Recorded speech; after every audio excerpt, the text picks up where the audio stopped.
turn these things off or put it on vibrate, please. We had at least one go off during the last 2 weeks ago presentation, and I'd like to try and avoid that again. Tom Drean is our state geologist and director of the Wyoming State Geological Survey. He was appointed by Governor Matt Mead in December 2011. He has degrees from Western Michigan University and Penn State, and he worked for ConocoPhillips for more than 26 years, stationed almost all over the world, literally. Now, as the state geologist for Wyoming, he's in charge of the state survey. He also serves on the Wyoming Oil and Gas Conservation Commission and the Wyoming Board of Professional Geologists. The mission of the WSGS is to promote the beneficial and environmentally sound use of Wyoming's vast geologic, mineral, and energy resources while helping to protect the public from geologic hazards. Bottom line is, if you don't know about the Wyoming State Geological Survey, you're doing yourself a state of disservice. And without further ado, I'm going to turn the floor over to Tom Drean. Can you all hear me okay? Okay, good. I have one of the best geologists on the planet as a geologist. I cannot think of a state where if you're not excited to be the state geologist in Wyoming, you got something wrong with you. And I'm also proud to lead an organization that has a tremendous impact on the state and has had for a very long period of time. The survey, as it's known today, is over 80 years old, but the survey in some form or fashion has been with the state of Wyoming since the the mid 1800s actually, and really got going in the late 1800s. The state of Wyoming almost never became a state. In 1870s, late 1870s, President Grant did not think that Wyoming would ever be economically viable. And he wanted to divide the territory between Colorado, Nebraska, and Montana. And one of the reasons they didn't is because they went and hired a geologist who was the first state geologist by a different title. And what the state of Wyoming did was to try and prove its economic viability through natural resources. And that's what that individual did. And the state of Wyoming actually subsidized people doing assay work to try and prove up natural resources. And the first office was located in Rawlins, Wyoming, and they actually shared a stable. That was where the geologists started. I'm happy to say that it's now in Laramie. But that person and the individuals that worked with him were able to prove up enough resources to really show that Wyoming could be economically viable.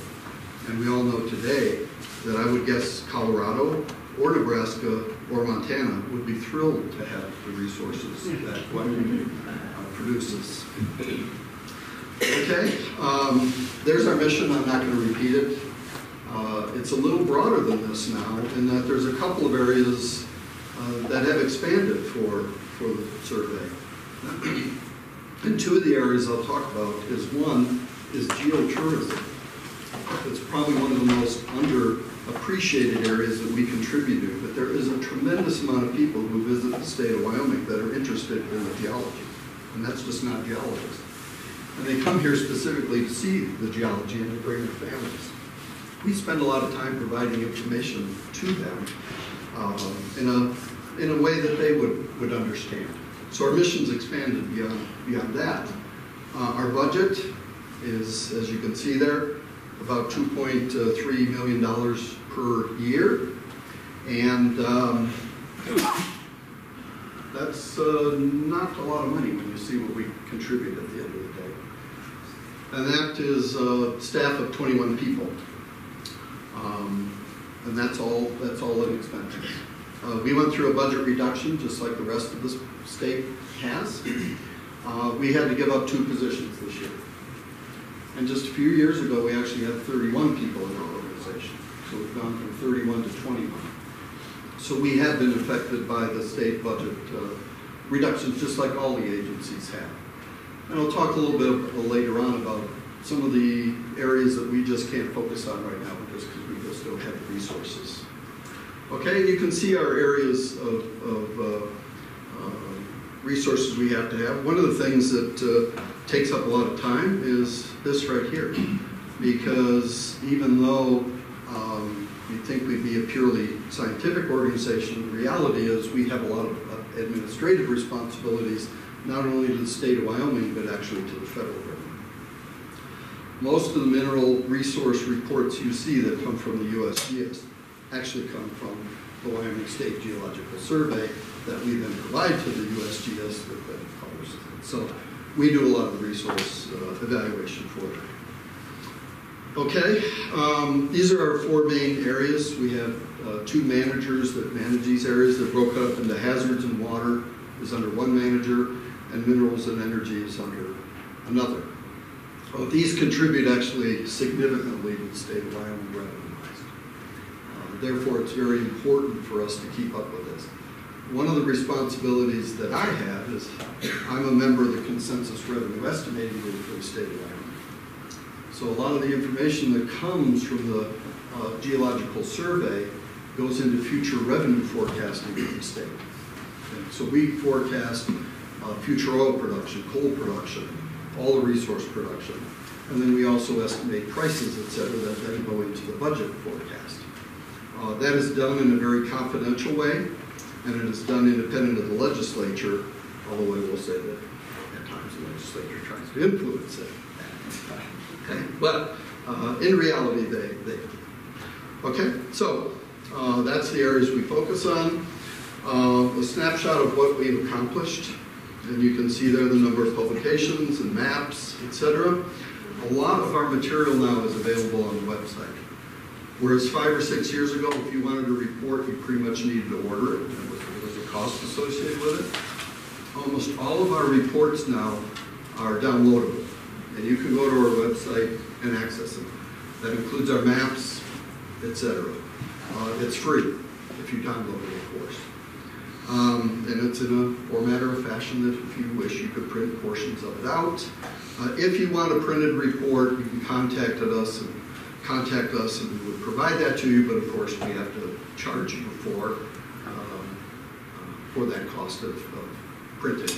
But 90+% of the information we distribute now is through our website. And that's great. We are reaching way, way more people than we ever were before.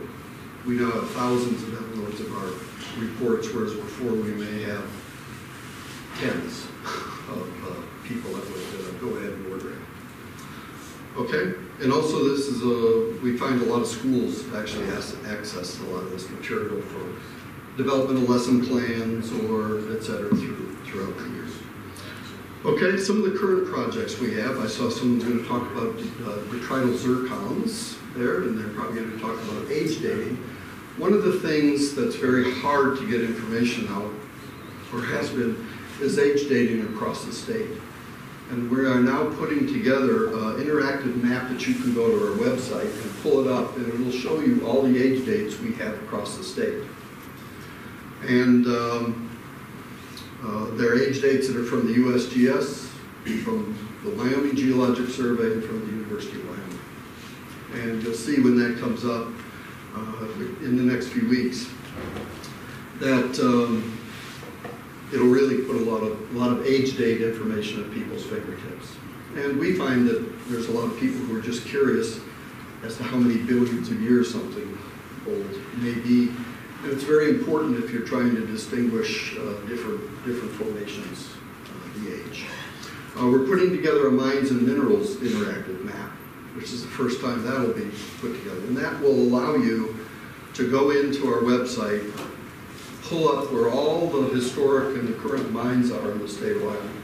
It'll also give you access to where we have taken samples, and will provide you the assay information related to those samples. That, we find, is very helpful for people, especially companies, because we find people sampling the same areas sometimes over and over and over again. In reality, they just don't know that there's that information out there. We also find that with a lot of the new minerals that people are looking for, let's take rare earths, for example. There's a lot of precursor minerals that people look for, And they can get indications from previous samples as to where some of these new extractable minerals may be across the state. So that'll be coming up. We're also doing an industrial sands study. And we're doing that because sands are now used in fracking a lot. A tremendous amount of sand is used in fracking. A lot of that comes actually from Minnesota and Wisconsin. There's a lot of energy associated with getting that out here, putting it on trains and shipping it. So we're actually looking for sand sources that could be sourced here in the state and used in the oil and gas industry. And I'm happy to say it looks like we found a deposit that might be beneficial. We've actually sent the sands out now for crush testing, and if it comes back positive, we may actually have a deposit here in the state that could be used. We're looking at groundwater in the Northeast River Basin. That would be the watershed east of the Bighorns. And that will be the last basin that we will complete for basin groundwater studies. This allows people to determine from runoff, et cetera, how much water is available. That particular area is under stress because a lot of that water goes to Nebraska, and a lot of that water goes to eastern Montana, and they are starting to run short of water resources. So it's very important to forecast how much water is going to be available in the future. Jade, actually, there's a lot of hobby jade collectors, and the state of Wyoming happens to have some of the finest gem quality jade in the U.S. So we find a lot of interest, and we're about to put a report on where people can find jade. And then we have a Powder River Basin salinity study. And why we're doing that is groundwater is a precious resource in the state of Wyoming. And we believe that if we can find slightly saline waters, that may be useful for industry to use those saline waters instead of using freshwater resources. So we're characterizing how much, at what depth those saline waters and the quality of water with depth in that basin. And the reason we're doing the Powder River Basin is because that's the majority of where industrial water use right now, which is going into oil and gas and some other things at this moment. Okay, so what do we contribute? So our budget's about $2.3 million. The reality is we contribute to about $3 billion worth of industry in this state, which is very important. The two biggest are coal and natural gas. Those are the two biggest. But there's others that are pretty significant too, and I'll talk about those. Okay? As far as energy resources go, the state of Wyoming is the #1 coal producer, but it's dropped significantly. Just a few years ago, we produced about 460 million tons of coal, and now we're producing 297 in this past year. It's been on a pretty precipitous decline. That has had an incredible material impact on the state of Wyoming. You hear about a lot of the educational funding that's short in the state, mostly because of coal. And over the next few years, there'll be over $400 million shortfall in revenue in the state of Wyoming, mostly because of the reduction in coal production and coal leasing in the state of Wyoming. But we'll talk a little bit about coal. We're still by far the #1 producer, and we had even at 400 million tons, we had about a 100-year supply. So we have tremendous supply. That's just out of the Powder River Basin. And we'll talk a little bit about some of the other basins. #1 producer by far of uranium in the U.S. Some of that uranium gets exported. It's raw uranium in yellow cake production. It actually gets refined outside of the state of Wyoming. Okay. Trona, which some of you may have heard of and some of you may not have. But we have a 1,000-year supply of trona in the state of Wyoming. We are the largest natural trona resource in the world. And where does this go? This is our #1 export in the state of Wyoming is trona. Most of it goes into glass manufacturing and et cetera. A lot of it gets shipped to Korea, Japan. It is a very valuable commodity for the state of Wyoming, and it's produced in the Green River basins where that's produced. We're now number 4 in natural gas production. Not too many years ago, we were number 2 in natural gas production. So we have dropped significantly, but we've also been displaced by a lot of the new unconventional plays in states like Pennsylvania and Ohio and other parts that have actually now exceeded the state of Wyoming. But even though we're number 4 in production, we have over 20,000 identified natural gas drilling locations in the state of Wyoming that could be accessed now. So we have potential, tremendous potential to increase natural gas production. We're number 8 in crude oil production. We used to be higher than that, but now we're number 8. That's mostly because of unconventional oil production. I don't know why that happened, but yes. Oh, okay. And you'll see we have a tremendous potential to increase oil production in the state of Wyoming. We have a lot of unconventional oil and gas plays in the state of Wyoming. They were starting to have positive impact on the oil production in the state of Wyoming, but with the oil price dropped, a lot of that activity stopped. Okay, here's a graph of the coal production, and you can see the drop as I mentioned. 40% of the U.S. coal supply comes out of the state of Wyoming. There was a period of time, and it's probably still mostly true, that if Wyoming stopped coal production, that within 60 days, over 40% of the U.S. would start going dark. That's how significant it was to the U.S. And that's because most of our coal goes into power generation. It's actually exported throughout many, many, many states. We actually do very, very little international export. If there's something that may change Wyoming's fortune in future coal production, it may be an export solution. Wyoming has excellent coal. It's clean coal, relatively speaking, much cleaner than much of the coal that's burned around the world, significantly cleaner. There are a lot of countries that would love to import coal from us. Unfortunately, we don't have export ports, so it's a big problem for us. You can see unemployment's been affected, or employment's been affected tremendously too. But it produces $1 billion annually to the state of Wyoming. So as coal production drops, revenues drop significantly. There's where most of the production is. As you can see, it's mostly in the Powder River Basin, Campbell and Converse counties. Those two counties have been hit tremendously hard by the reduction in coal production. So they are really, really hurting economically. Oil production, you can see we're on a very steady decline there.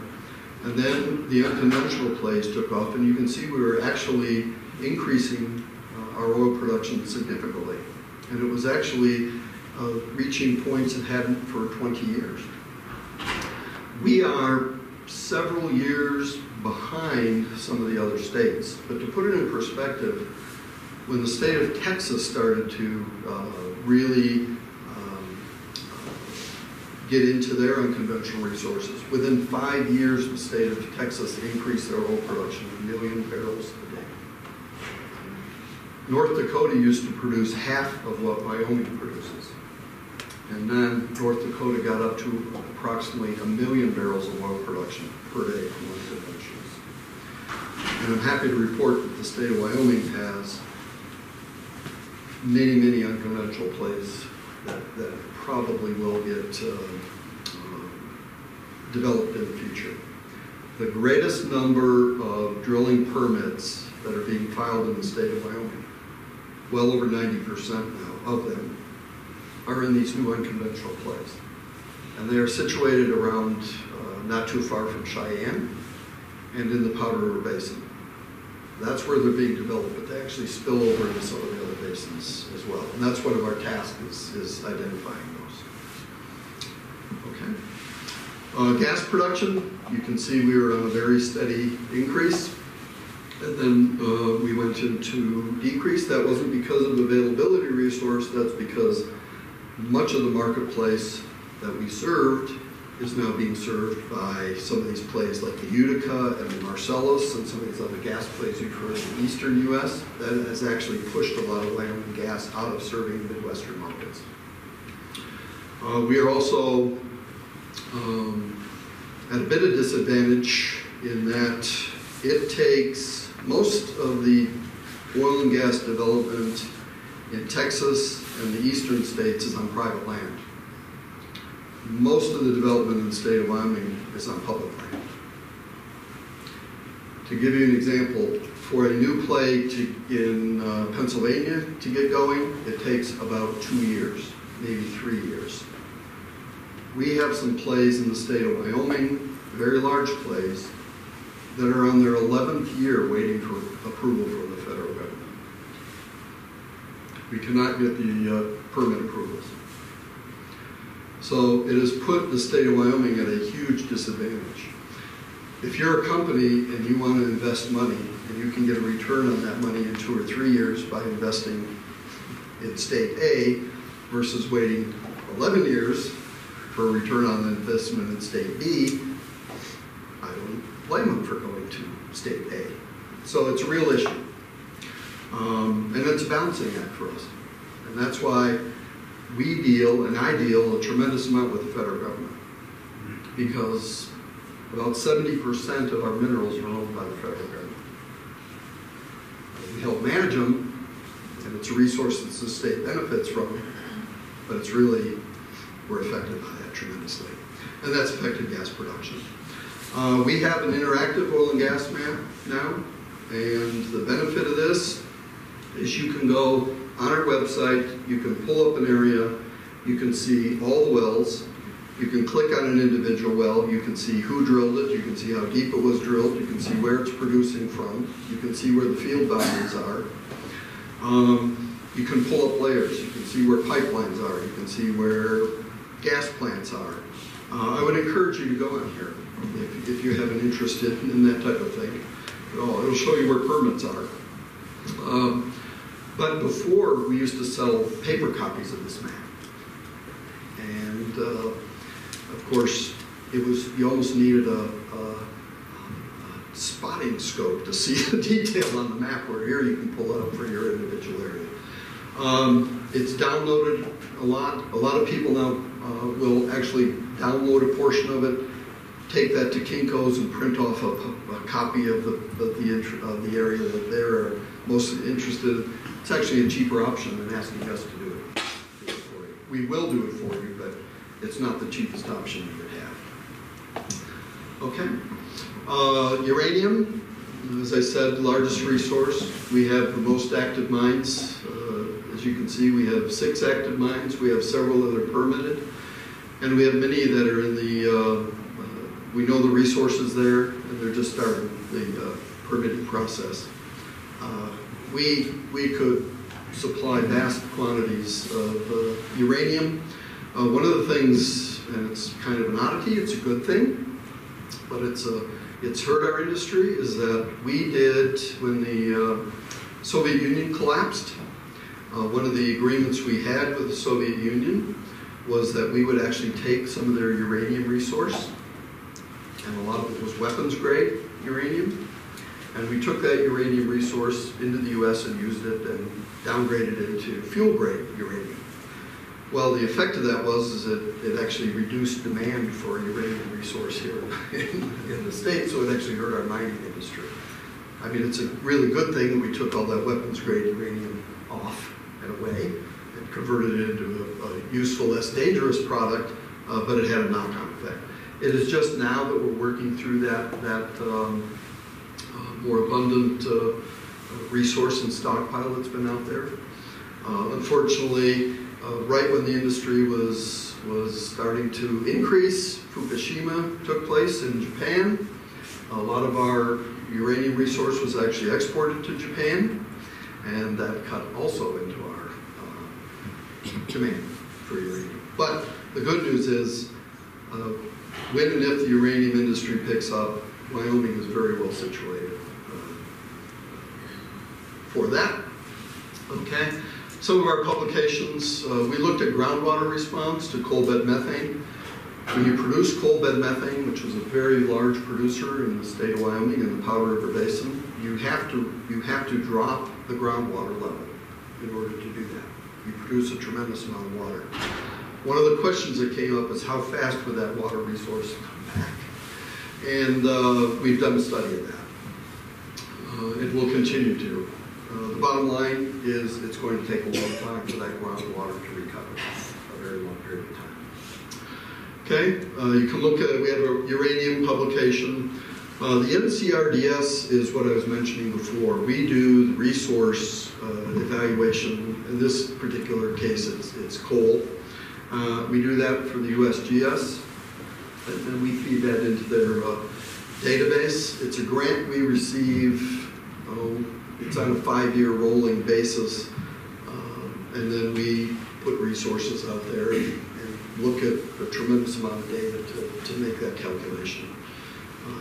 And it turns out in the Green River Basin there are billions of tons of coal waiting to be developed. That's on top of the 100-year supply we have in the Powder River Basin. So the state of Wyoming is not going to run out of coal. We will probably be well into alternative energy resources before we run out of the coal resource.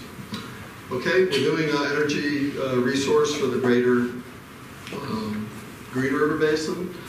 We have found a lot of gas resource.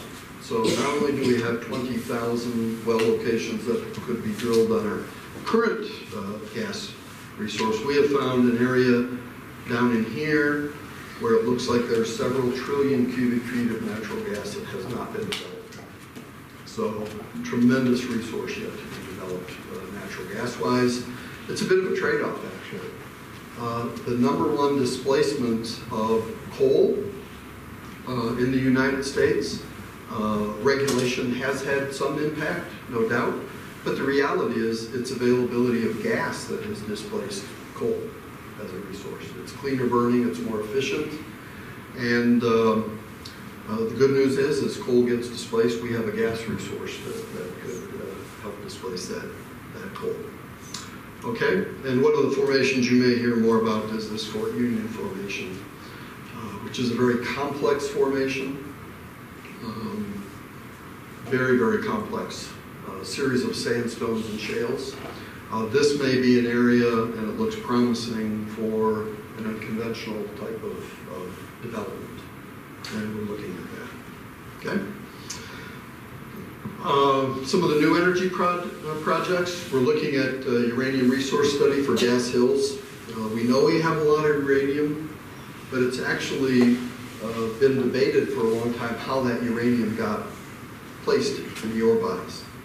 So one of the things we're hoping to do is answer how that got precipitated in the ore bodies in the basins, because if we can determine that, it'll help be a predictor for us to find additional uranium resources throughout the basins.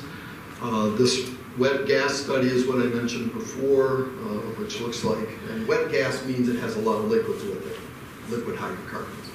So not only will it be a dry gas resource, it looks like it will have a lot of liquids. Liquids bring a lot of value to it. We're looking at a spatial database for unconventional resources. Very, very interesting. What we're finding is there's optimization that can take place there, which actually has a lot of environmental spillover. For example, we are finding now that it's better to drill longer length wells from a single well pad, whereas before people were drilling wells, say 640 acres. Now we can drill a well on 1,280 acres. That means we have a lot fewer wells and surface disturbance. That's really important in the state of Wyoming. And it is because we have items such as sage-grouse habitat, which happens to overlap a lot of these oil and gas areas. And if we can find a way to disturb a lot less of the surface area, it goes a long way to helping species like the sage-grouse. And it could actually be a very good way of developing the resource and also protecting the species. And we're finding a lot of benefit there. Okay. And again, you can see our focus is on conventionals. And that's because, as I said before, the vast majority of the future resource that will be added, not only in this state, but nationwide, is going to be in these unconventional plays. They're getting to the point now where they're economic even at lower oil prices. A few years ago, you needed an oil price north of $100 per barrel to make these economic.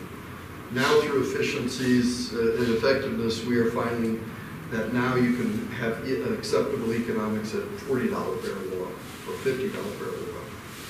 That's going to open a lot of these plays back up. It also makes the U.S. much more competitive on the world basis, world scale.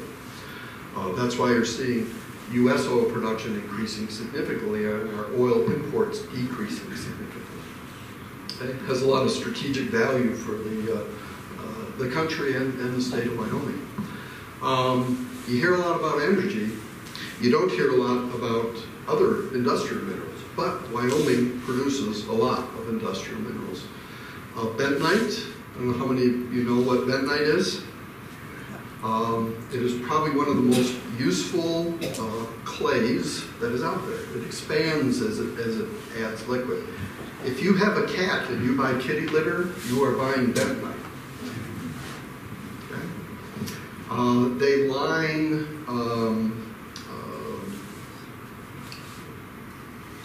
what am I trying to say?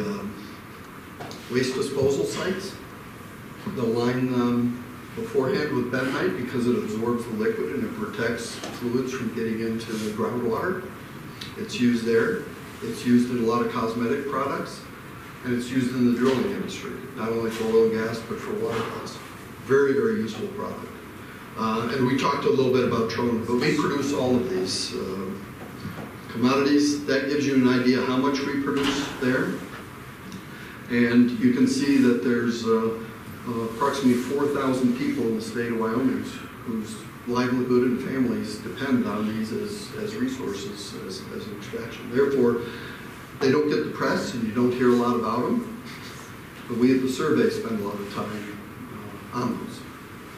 If you're driving on a gravel road, a lot of that comes from aggregates here. Okay? And then you see some funny things like this pastelite, which is a specialty clay that actually goes into makeups and a lot of medicines. It's a very, very pure, hypoallergenic type of clay that is very, very useful. Okay, there's bentonite. The state of Wyoming produces 84% of the U.S. supply of bentonite, and you probably have never heard about that. Okay, it delivers $240 million worth of benefit to the state of Wyoming, so it's not insignificant by any means. The vast majority of the production is here on the eastern side of the Bighorn Basin, and here in what they call the KC district, which is just north of Casper, Wyoming. Okay. Also, bentonite is important in that you should never build a building on bentonite because it expands 10 times as you add moisture. You may have heard about the prison in Rawlins that the state of Wyoming is struggling with. They built the prison not only once, but twice on bentonite. Okay? How does the survey benefit the state of Wyoming? Okay. We wish we would have been consulted. It is now going to cost $80 million to fix that prison, or several $100 million to relocate that prison. So therefore, it's important for us to map where these bentonite beds are and let people know why, because it also has a tremendous impact on roads. Some of you who drive through some of these basins and you're going through roads that go like this, and you're not seeing topography there, it's because those roads are crossing bentonite. And you will see sometimes in some of these areas where there's bentonite, you will see asphalt that is several feet thick because they just keep filling in the hole. And the more you put weight on that, the more it displaces the bentonite and the more it sinks, and you just have a big, big problem. So as you're driving through some of these roads, you'll now know you're driving over bentonite, is what you're doing. Okay? So that's an important resource. Other minerals, we have gemstones, I mentioned jade, we have diamonds here in the state of Wyoming by the Colorado border. There's been very few gem quality diamonds that have been found, but we do find some. There are some industrial grade diamonds. Most of the minerals we've had iron mines, we've had gold mines, we've had several, but most of our deposits are relatively small on a world scale. Probably if they're going to be developed, it's going to be more of a boutique type industry where it's serving maybe an individual plant, but we don't have any high hopes that we're going to really have a lot of these minerals be deposited or developed. But I cannot tell you, we talk about geotourism, I cannot tell you how many people come to the state of Wyoming to pan gold, or to look for diamonds, or to look for poke around old mines for minerals. There is not a day goes by that we do not have someone walk in our door with a bag full of rocks asking us what they found. We give talks all over the state to rock hounding groups, probably 30 or 40 a year. And most of the time they're asking us, where can I go to find jade? Where can I go to find petrified wood? And we tell them, okay? And we tell them not to go on private land, okay? Because that's a no-no. We also tell them not to go on federal land unless you inform the BLM. You cannot go and start removing jade from federal land. That's not acceptable.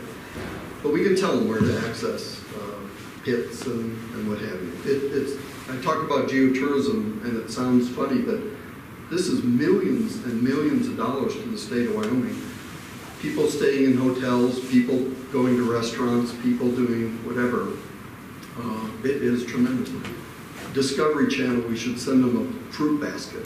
Because ever since these gold panning mining shows have come, there's people who just love to go out panning for gold. It is a big deal. Groundwater, it is very, very important to the state of Wyoming. There's 100,000 permitted wells in the state of Wyoming. There's probably an equal number of unpermitted wells in the state of Wyoming. And I say unpermitted in that many of those were actually drilled many, many years ago before the permitting process. Drilled by ranchers, etc. Most of our water comes from groundwater. You folks here are blessed. You aren't going to run out of water in this part. You have more runoff and groundwater than you will ever be able to use.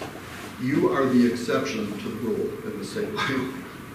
Most of Wyoming is very water short, and water is very, very precious. And that's why we study it. And as I mentioned, that's why we're looking for alternative sources of water, these saline waters that aren't suitable for the public, but it is suitable for industry. And that's a way of us preserving our groundwater resource. This year, the state of Wyoming is really in good shape from a groundwater standpoint. We're going to have a lot of recharge, okay? But again, that's the exception, not the rule. But we spend a lot of time on that. One of the things we've published is a groundwater atlas, and it just came out. You can now go to our website and look at this groundwater atlas, and you can see where all the water wells are in the state of Wyoming.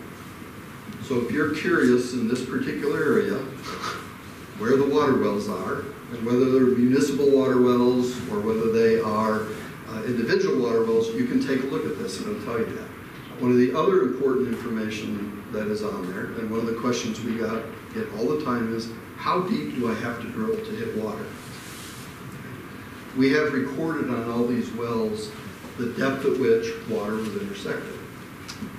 And you can see in an area what the groundwater level is. Very beneficial to people when they're going and they're planning to drill a water well on their ranch or on their individual property, because ahead of time you can plan that with your water well drilling company. So I would really encourage you, it's an interesting site to go to just to see what water wells exist in a particular area and what their yield is, etc. I talked to you about the groundwater response and the Greater Green River, or the Powder River Basin, we had groundwater drop over 600 feet in some areas. Now, if you're a rancher in that area and your water well was 500 feet deep, and the groundwater dropped to 600 feet, and you wonder why your well went dry, that's why.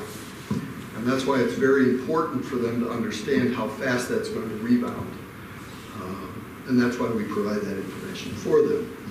Okay, this is a published report that we put out on recharge.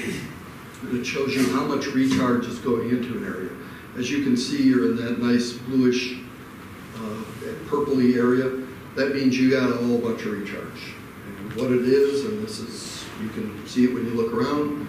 If you have mountains, you get snow. If you get snow, you get water going into the groundwater. So, but as you can see, if you're looking at between Laramie and Cheyenne and Wheatland and that particularly Laramie range, and that feeds into the Ogallala and other reservoirs that then feed into Nebraska, you can see there's not a lot of groundwater recharge going into that part of the world. So you have to try and balance how much water you're extracting from the subsurface and how much is going in, or you're depleting the resource. So those are the type of calculations we do there. Okay? On the hazard side of things, we look at earthquakes, landslides. Thankfully, we haven't had any volcanic eruption, but if we do, you all know where it's going to take place. North of here, and it's going to be a big one. We are a member of the Yellowstone Volcano Observatory. So we actually work with the folks in Yellowstone to see what's going on. And we monitor it all the time. We look at earthquakes, we look at tilt, we look at whatever to see if there's a eruption that's going to be imminent. I'm very pleased to announce that nothing's going to happen anytime soon. But this is a very important piece of business for us, is hazards. We are very blessed in the state of Wyoming in that we only have 500,000 people. And that means there is not a lot of people at risk from these hazards. If we were in a very populated state, this would be a very, very big issue for us. But I am not happy to say that when the budget cuts took place, the person and the geologist we lost was our hazards geologist. So we no longer have a full-time hazards geologist in the state of Wyoming, which is disappointing. And if the budget situation changed, that would be one area where I would add back. Because you all had a little landslide here not too long ago in Jackson. There's other cities that have landslides. Hudson, little town of Hudson, had their water tower sliding down the hill not too long ago. That wouldn't be a very good situation. So it is an issue.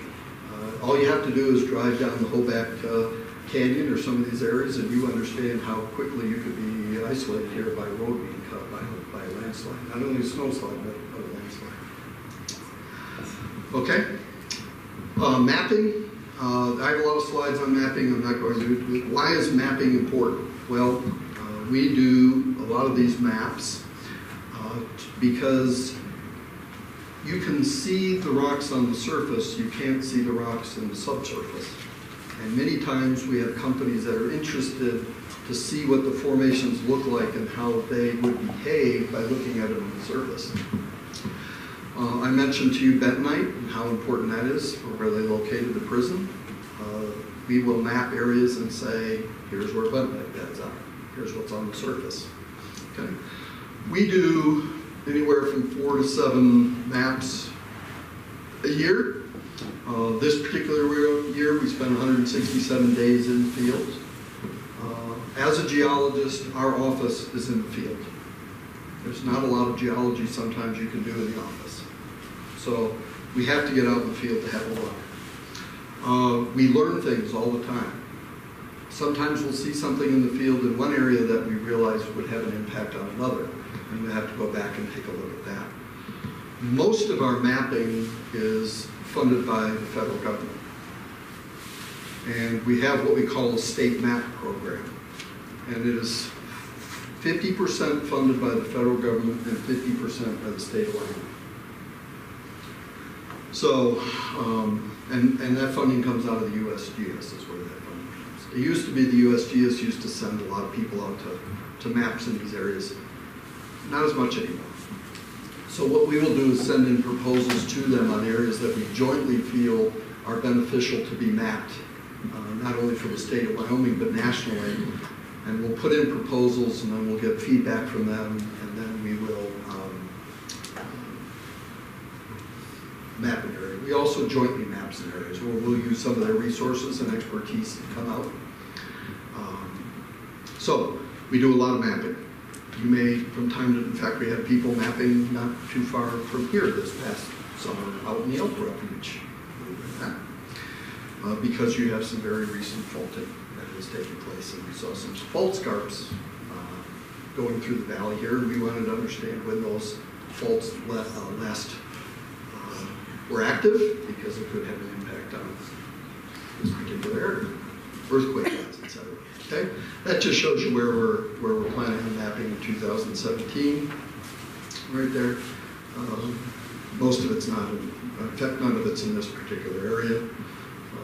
One of our concentrated areas is in the Medicine Bow Mountains, and a lot of that mapping has to do with a lot of the old mining areas. That was a heavily mined area in the late 1800s. Many of you heard of I hate to call it a disaster, but the problem they had in Colorado when the EPA went in and was working on an abandoned mine. That has caused a lot of big issues. We'd like to know where a lot of these old abandoned mine sites are, and that's related to where a lot of this mapping is taking place to help identify those areas and some of the hazards that might be associated with it. Okay, fossils.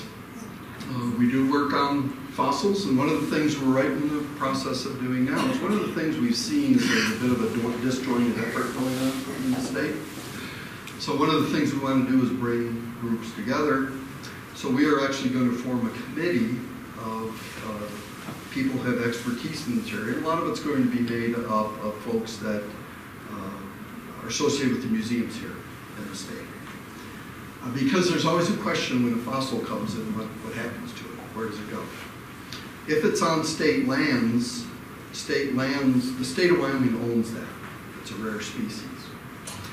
But the state lands now turns it over to the Geological Survey.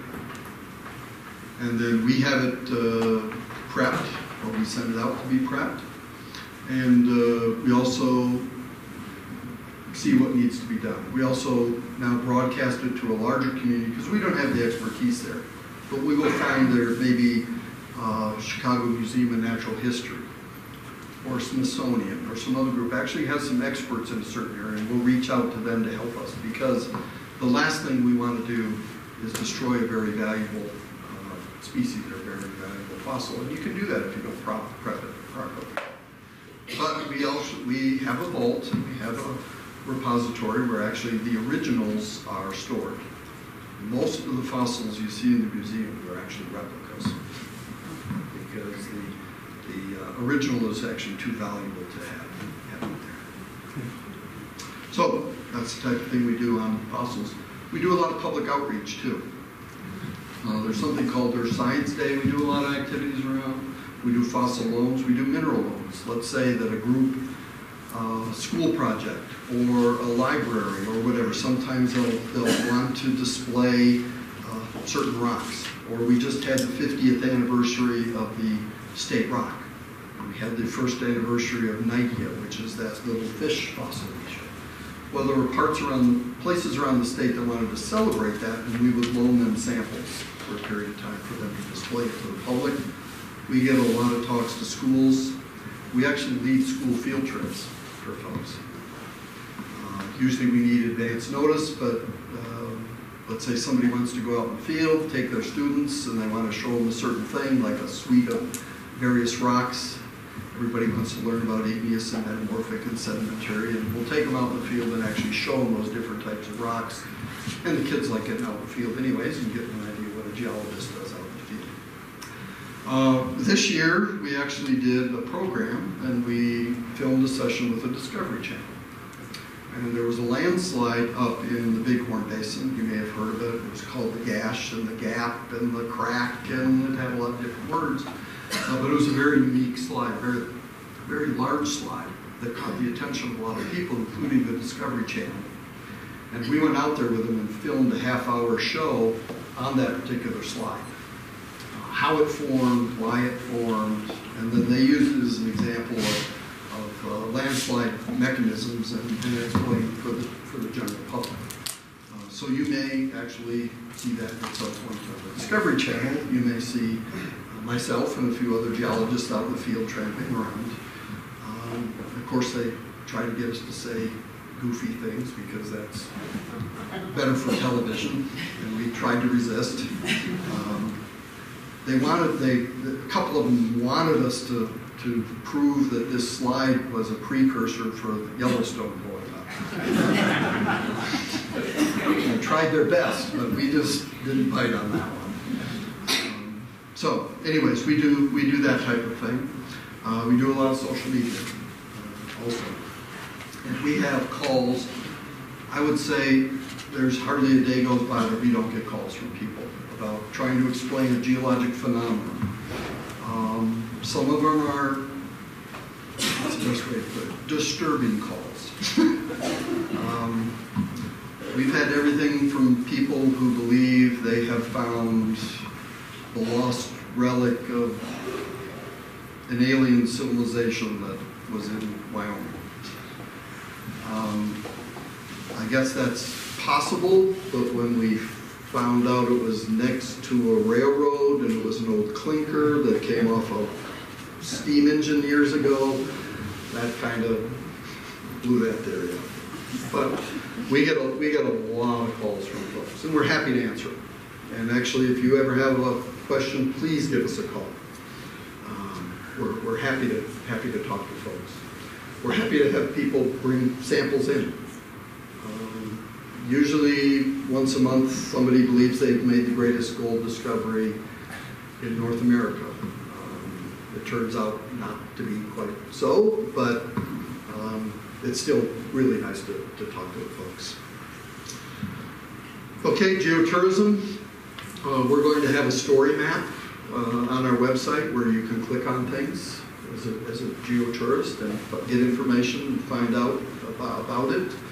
One of the things that is really was a bit of a surprise to us, but you've probably all heard of the eclipse that's coming in August this year. Okay.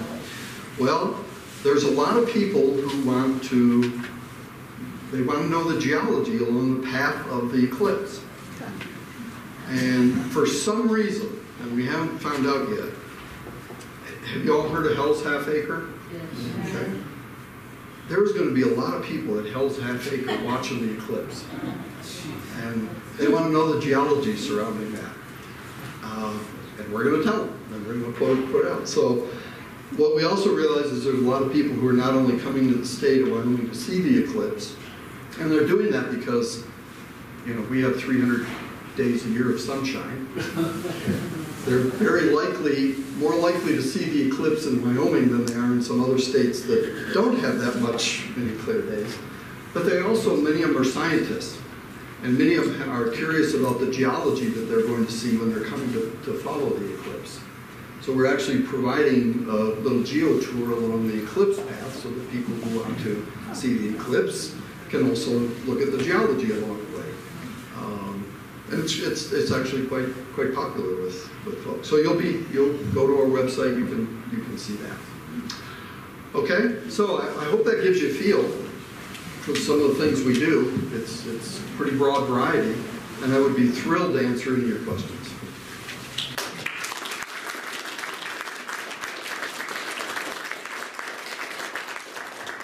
Can you explain in a little more detail unconventional resources? Okay.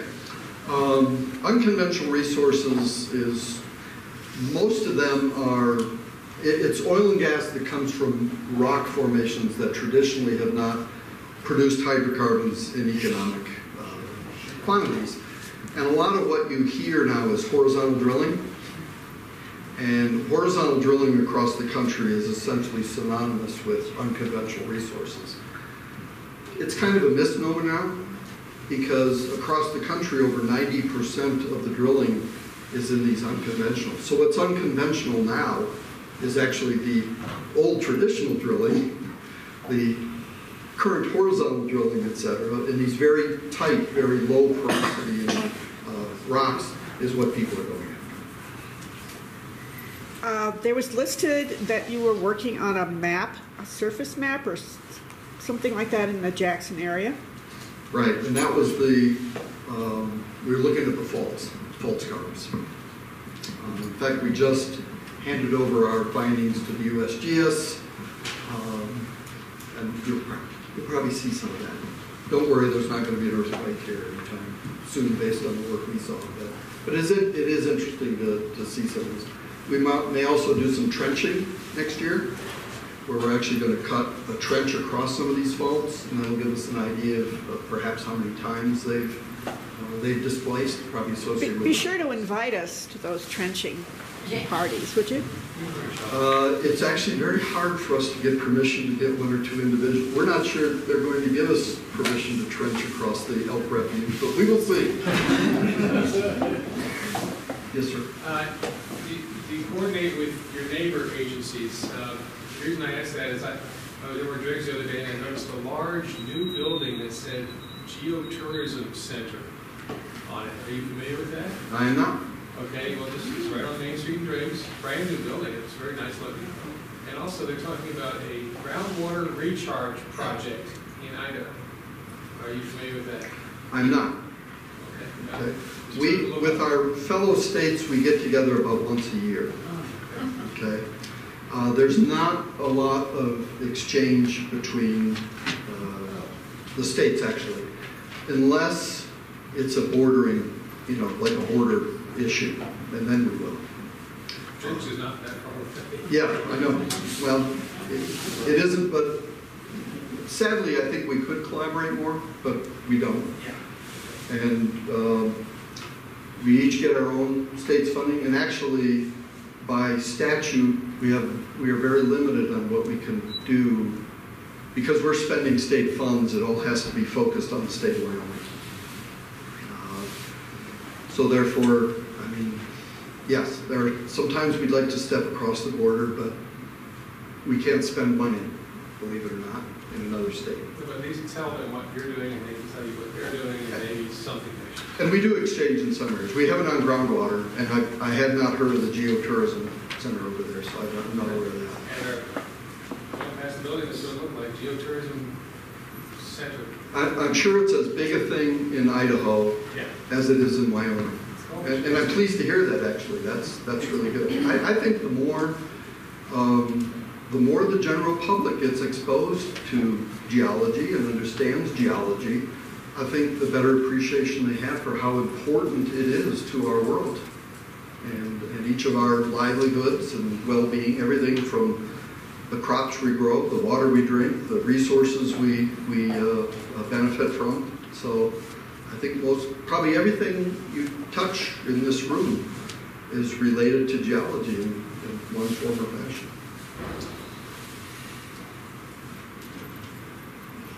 Yes? Where is the place to find the jade?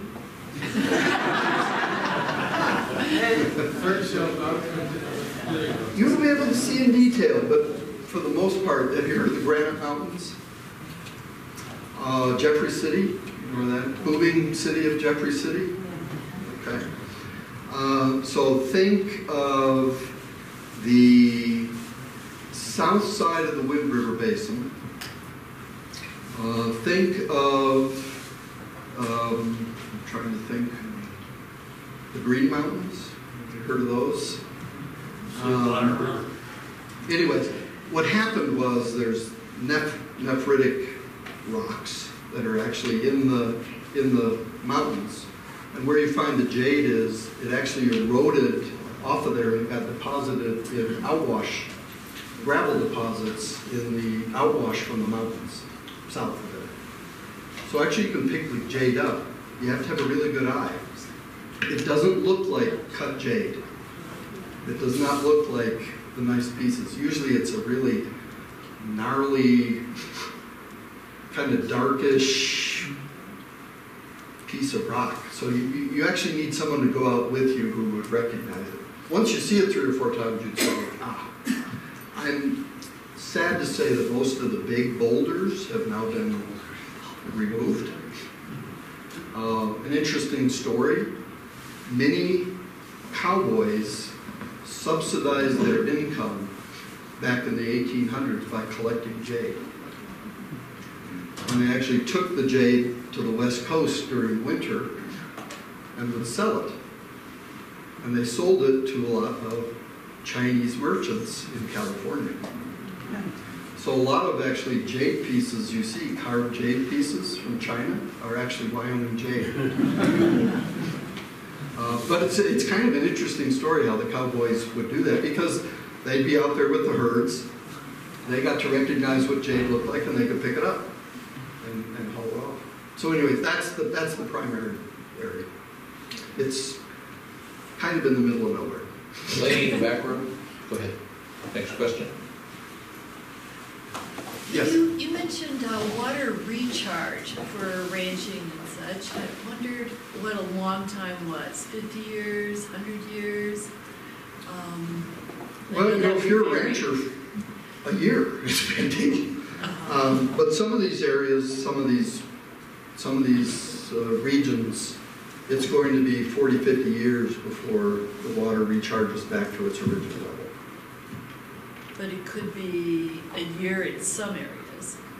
It's actually in some areas we found the groundwater level higher than it was before we looked.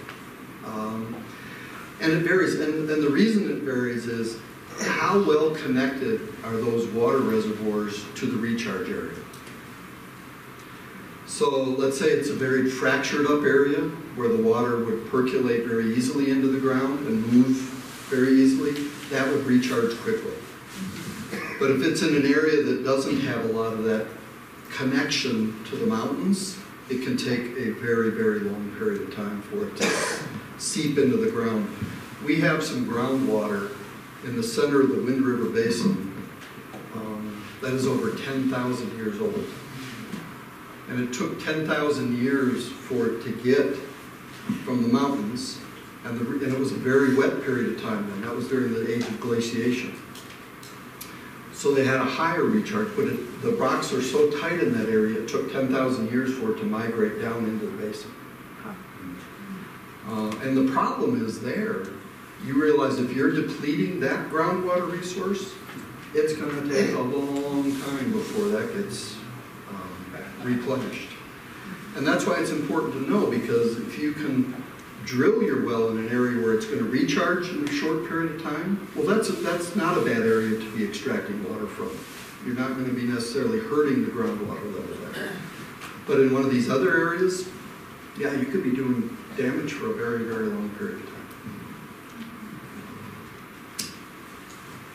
What percent of money of your budget does not come from state elections? In other words, from the federal government, from the U.S.A, and other sources? How much of your budget is on state elections? Over 90% of our money is state owned. Most of the federal money we receive is actually additive, and we don't actually go out seeking it. Quite often it's the federal government coming to us and asking us to help them with a problem, and then we'll tell them, well, yeah. And we don't profit off of it. I mean, literally, it's the cost. It's our actual cost that we'll charge them. But if we're using a vehicle to drive out there, if we're using human resources, yeah. Why does Wyoming have so much bentonite? Is there bentonite in other places and it's just accessible here? Or what's the story? We had the perfect storm, so to speak. What it is it came from volcanic activity. The volcanoes threw up ash. It actually was deposited in shallow seas. And then through a chemical reaction with the seas, it deposited these bentonite deposits. It just so happens in the Cretaceous period, we had a shallow seaway that covered most of the state of Wyoming. And we had volcanic activity that was taking place in our neighboring states. And we can thank Idaho. and those places, because that's where most of it came and then fell into the oceans. Very large volcanic eruptions. There were mass extinctions. And that threw so much material in here that we're talking, ash beds that were many feet thick, which is rare. And that's why they're thick enough here in the state of Wyoming to be mined economically.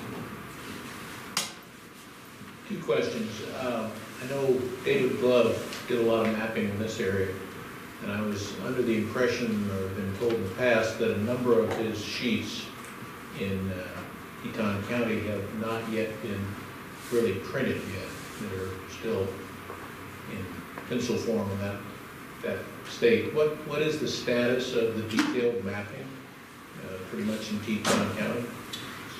Ooh, I'm not sure I know the answer to that question. Has it all been? So if you go to the Wyoming Geological Survey site, there's actually a Dave Love map section. Yes. And that includes an enormous number of maps all around this general area. And there's just one or two that it seems like they have preliminary data on. I don't know if that answers your question, John. In fact, we have a room about half the size of this room that is full of Dave Love's work. And you can come in and look at his field notes. One of them I find incredibly fascinating. And it sounds strange, but Dave Love on several occasions saw UFOs while he was working out in the field. And I mean the descriptions, he has drawings of the UFOs in his field notes. It really is quite fascinating to read that, not only that, but the geology. But I would welcome anybody to the survey, and you can go through the library and you can see all his work. The other question I had is, other cities in the state of Wyoming, do they have similar kind of programs like we have here with the geologist at Jackson Hole? I don't believe so. There is, Casper has a group, but they're very focused on energy. And they get together actually, and they have weekly meetings. We present to them quite frequently. But it is focused on that. There's a group in Cody but they're mostly rock collectors. Most of the groups around the state are rock collectors. There's a group of paleontologists in Territorial that get together. So it's kind of a specialty. It seems like if there's a geologist that kind of settled in an area, many of them retired, they'll kind of get like-minded people together and have little meetings, but I think you're the most organized from what I've seen around the state. Well, just you were talking about talking to the public. Show of hands, how many people in the audience actually have a degree, a higher level degree in geology? So you can kind of get a sense of the number of people that are here that just because they want to learn about the Earth. And that's great. And we see that all over. We are so blessed to live in a state like this where you drive down the road and if you're a curious person at all, you wonder what the heck that is and how the heck that formed and what that might be. Boy, aren't we lucky to do that every day, to experience that every day. So that's great. Well, thank you very much. Thank you.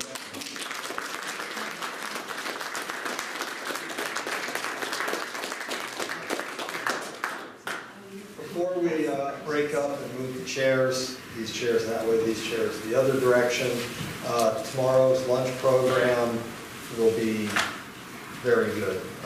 I recommend it highly. I want to thank Tom for another terrific presentation. I think it's been about 3 years. Hopefully we get you back a little sooner next time. Well, I should say, I'm retiring. Maybe not then. I may be sitting in the audience as a curious geologist when the next state geologist is up here talking. Now, just because you're retired doesn't mean you don't give talks, right, John? That's true. But on behalf of the geologists of Jackson Hole, we very much like to thank you for another terrific presentation. Thank you very much. Thank you.